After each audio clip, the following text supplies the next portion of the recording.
వచ్చి బుల్డోజర్కు ఎదురు వెళ్తాను, నా మీద నుంచి పోవాలి ఇవన్నీ అంటున్నారు. వీటన్నిటిలో నేను చెప్పదలుచుకుంది ఏమంటే ఇక్కడ కార్యాచరణ కూడా ఉంది. రైటో తప్పో ఏదో ఒక ఉద్యమము, ప్రజలను సమీకరించడము, అక్కడ రంగం మీద నిలబడడం ఉంది. అందుకనే రేవంత్ రెడ్డి అంటే ఇంకా సిసింద్రి ఫైర్ బ్రాండ్ దాని నుంచి కొంచెం ఎదుర్కొనే పరిస్థితి వస్తుంది. అదే మీరు ఆంధ్రప్రదేశ్కి వెళ్తే ఎంతసేపటికి మమ్మల్ని తిట్టారంటే మమ్మల్ని తిట్టారు, మమ్మల్ని ఎక్కువ తిట్టారంటే వీళ్ళు ఎక్కువ తిట్టారు, ఇదిగో మా వీడియో చూడండి అంటే ఇదే సరిపోతుంది. సో అసలు వర్చువల్ వార్ జరుగుతుంది ఏపీలో. వర్చువల్ వార్, మాటల యుద్ధం అంటే మాటలు ఎక్కువ చేతలు తక్కువ అన్నట్టుగా. అందుకని ఈ పరిస్థితి నుంచి బయటికి రావాలి తప్పకుండా. రోజా కానీ ఆమె మాజీ మంత్రి, భూమన కూడా అక్కడ స్థానికుడు, వాళ్ళు పోలీసులందరూ తెలియని వాళ్ళ. ఈ పోలీసులందరూ అంతకుముందు వాళ్ళు చెప్తే విన్నవాళ్లే కదండి. ఇప్పుడు ఇద్దరు మళ్ళీ వీళ్ళ ఆరోపణ ఏమని పోలీసులు పూర్తిగా ఏమయ్యారు సార్ 4 నెలల్లో ఆంధ్రప్రదేశ్లో పోలీస్ వ్యవస్థ అధికారులు అందరూ వేరే వీళ్ళు ఏమన్నా రోబోలా పోలీసులు అంటే. నేను ఇంకోటి కూడా చూస్తున్నా, ఎక్కడి పోయిందంటే వివేకానంద రెడ్డి హత్య కేసు కూడా విచారణకు వచ్చింది. ఈరోజు ఉమాశంకర్ రెడ్డికి బెయిల్ ఇచ్చారు. నిన్న గనుల శాఖ ఆయన వెంకటరెడ్డి ఆయనకు బెయిల్ ఇచ్చారు. ఆ బెయిల్ ఇవ్వగానే మళ్ళీ వేరే రకంగా కోర్టుల గురించి మాట్లాడటం. ఇప్పుడు ఎవరికైనా bail is a rule, jail is an exception అని అంటుంటే వీళ్ళకి 50 రోజులకో 20 రోజులకో బెయిల్ రావా అంటే సహించలేకపో, ఒక అసహనం తాండవిస్తుందండి.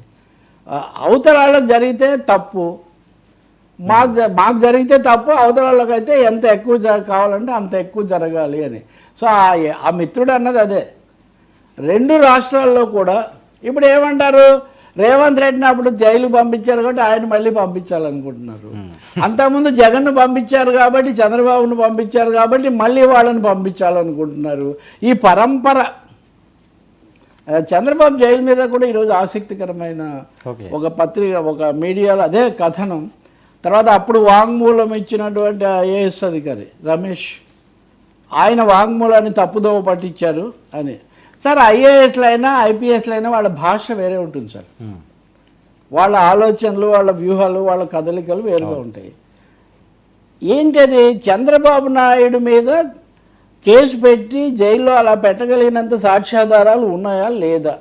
తప్పులు జరుగుతాయి. ఇంకా నేను అందులో ఒక ప్రభుత్వంలో జరగలేదు, ఎక్కువ జరిగాయా తక్కువ జరిగాయా, ఎస్కోబారా లేకపోతే మార్కోసా, ఇట్లా ఎవరి లెక్కలు వాళ్ళు పెట్టుకోవచ్చు, కానీ జరుగుతాయి.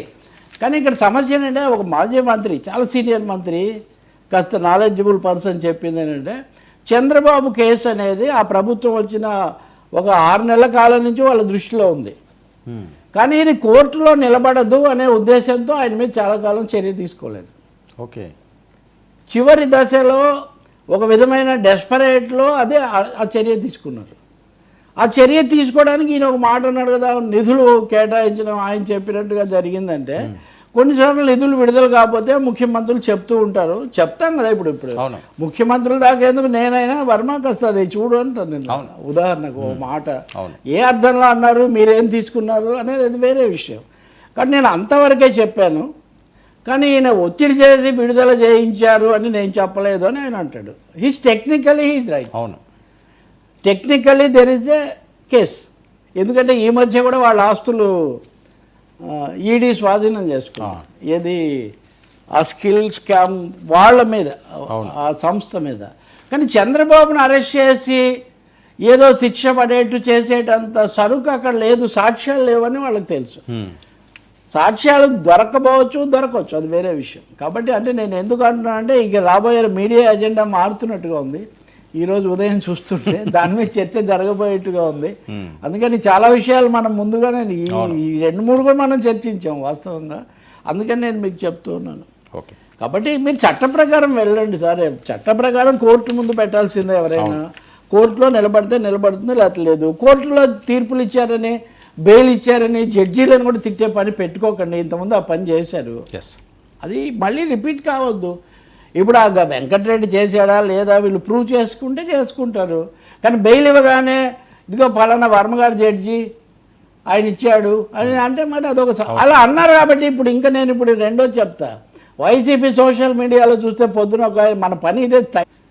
అప్పుడు బుద్ధ వెంకన్న మైకు తీసుకొని మరి ఏమని జోడిస్తున్నాడంటే, అంటే ఆయన వాయిస్ ఒక సెక్షన్కి వాయిస్ కాబట్టి చెప్తున్నాం, మనము అక్కడ ఉండేటట్టుగా చేసిన వాళ్ళని అక్కడికి పంపించాల్సిన బాధ్యత మీ మీద ఉంది అని చెప్తున్నాడు. సో వెంకన్న వాక్కులో అవును ఇది వెంకన్న ఇది నేను మీడియాలో చూస్తున్నా, నాకేం తెలీదు. వెంకన్న వాక్కులో అక్కడ ఉన్నటువంటి వాక్కు ఆ దృష్టి తెలుస్తుంది, లుక్కు సార్. కాబట్టి కానీ అది వద్దండి, చట్టబద్ధంగా జరగనివ్వండి. సార్ రామ్ గోపాల్ వర్మకి ఏపీ హైకోర్టులో చుక్కెదురు. యా ఆర్జీవీ క్వాష్ పిటిషన్ని కొట్టేసిన హైకోర్టు కేసులు కొట్టేయాలని రామ్ గోపాల్ వర్మ పిటిషన్ ఇచ్చినా సరే ఆ విజ్ఞప్తిని తీసుకోలేదు. చంద్రబాబు పవన్పై అనుచిత పోస్టులు పెట్టిన దాంట్లో ఈ వ్యూహం సినిమా ప్రమోషన్ సమయంలో అని. ప్రాబ్లం వ్యూహం మీద కాదు, ఆ సందర్భంలో చేసినటువంటి వ్యాఖ్యల మీద. అసలు అంటే Ram Gopal Varma what a fall my dear అని షేక్స్పియర్ ఎవరు అన్నట్టుగా ఎక్కడ శివ రంగీల ఇవన్నీ గాయం అక్కడి నుంచి అసలు ఆ సినిమా దాదాపు న్యూస్ పేపర్లో న్యూస్ అంతా తీసుకొని వాటి అన్నింటినీ క్యారెక్టర్స్గా చేసి అక్కడ పెట్టడం అనేది ఒక పరిస్థితి. ఓకే, భావ ప్రకటన స్వేచ్ఛ లేకపోతే సృజన స్వేచ్ఛ, క్రియేటివ్ ఫ్రీడమ్ ఒప్పుకుందాం. ఆ సందర్భంలో ఆయన బయట కూడా చాలా వ్యాఖ్యలు చేశారు, దాని మీద వాళ్ళు కేసు పెట్టారు. ఆయనకు కేసులు ఎదుర్కోవడానికి కావాల్సినంత సమర్థత ఉంది. ఇక్కడ సమస్య